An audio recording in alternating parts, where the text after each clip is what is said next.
வணக்கம் தலைவா, அனைவருக்கும் இனிய வணக்கம். இன்னைக்கு நம்ம இந்த ஒரு வீடியோவில் எதை பற்றி பார்க்க போகிறோம் அப்படின்னு பார்த்தீங்கன்னா, ரிசர்வ் வங்கி விதித்த நகைக்கடனை பற்றின ஒரு சில முக்கியமான தகவல்கள் என்னென்ன அதை பற்றி தான் இந்த ஒரு வீடியோவில் நம்ம கிளியர் கட்டாக பார்க்க போகிறோங்க.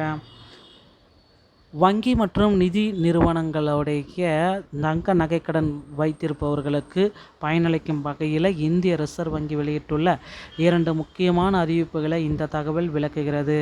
முதலாவதாக, கடனை எளிதாக திருப்பி செலுத்த ஏதுவாக மாதாந்திர தவணை இஎம்ஐ முறையை அறிமுகப்படுத்தியுள்ளது. இது கடனாளிகள் தங்கள் நகைகளை சுமையின்றி மீட்க உதவும். இரண்டாவதாக, கடனை முழுமையாக அடைத்த 24 மணி நேரத்திற்குள் வங்கி நகைகளை திரும்ப ஒப்படைக்க வேண்டும். இல்லையெனில் காலதாமதம் ஆகும். ஒவ்வொரு நாளுக்கும் வங்கிகள் 5000 அபராதம் செலுத்த நேரிடும்.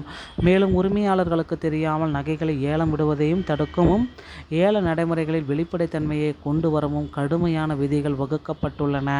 அனைத்து அரசு மற்றும் தனியார் வங்கிகளுக்கு இது பொருந்தும். இந்த மாற்றங்கள் வாடிக்கையாளர்களின் உண்மையான உரிமைகளை பாதுகாப்பதோடு அவர்களின் நிதி சுமைகளை குறைப்பதை நோக்கமாக கொண்டுள்ளன. புதிய தங்க விதிமுறைகள், ஆர்பிஐ மற்றும் புரட்சிகரமான தங்க நகைக்கடனுடைய மாற்றங்கள். ரிசர்வ் வங்கியின் புதிய தங்க நகைக்கடன்களுக்கான விதிகள். தங்க நகைக்கடன்களை வாங்குவோர்கள் ஏன் அதிகரிக்கிறார்கள்? தங்கத்தின் மதிப்பு நாளுக்கு நாள் தொடர்ந்து அதிகரித்து கொண்டே வருகிறது.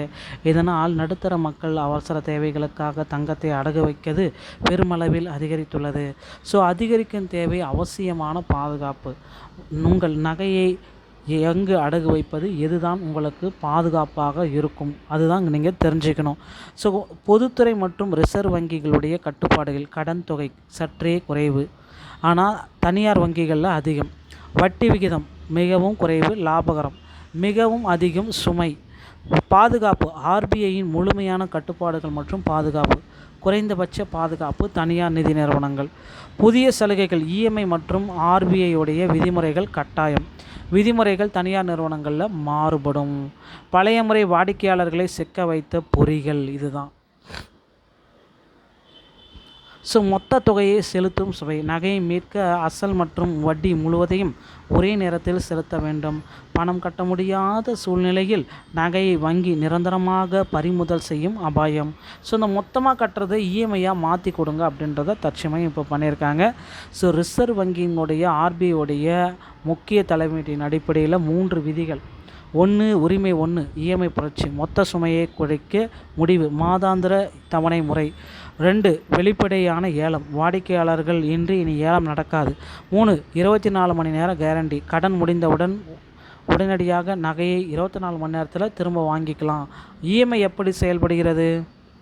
இஎம்ஐ பொறுத்த வரைக்கும் ஒருத்தர் 20,000 அசல், 3,000 வட்டி, மொத்தம் 23,000. இந்த 23,000 ஒரு வருடம் 12 மாதத்துக்கு பிரித்து 1,916 இப்படி கட்டுங்க அப்படின்னு சொல்கிறாங்க. வட்டியையும் சேர்த்து அவங்க கணக்கு எடுத்துக்கிறது தான் இஎம்ஐ. மாதம் நீங்கள் கட்டலாம். இது எல்லாமே மொபைல் ஃபோன் வாங்குறதுக்கு உண்டான இஎம்ஐ அப்படின்றது அதே பேசிக்கில் தான் இருக்கும். 12 மாதங்கள். விதி 2, ஏலங்களுக்கு இது முற்றுப்புள்ளி. ரகசிய முறை மற்றும் ரகசிய ஏலம், தவணை தவறுதல், கட்டாய முன்னறிவிப்பு, வாடிக்கையாளர்கள் முன்னெடுக்கை. நகைக்கடன் வைத்தவர்களுக்கு தகுந்த முன்னறிவிப்பு கண்டிப்பாக வழங்கப்பட வேண்டும். ஏலம் விடும்பொழுது வாடிக்கையாளர் கண்டிப்பாக உடன் இருக்க வேண்டும்.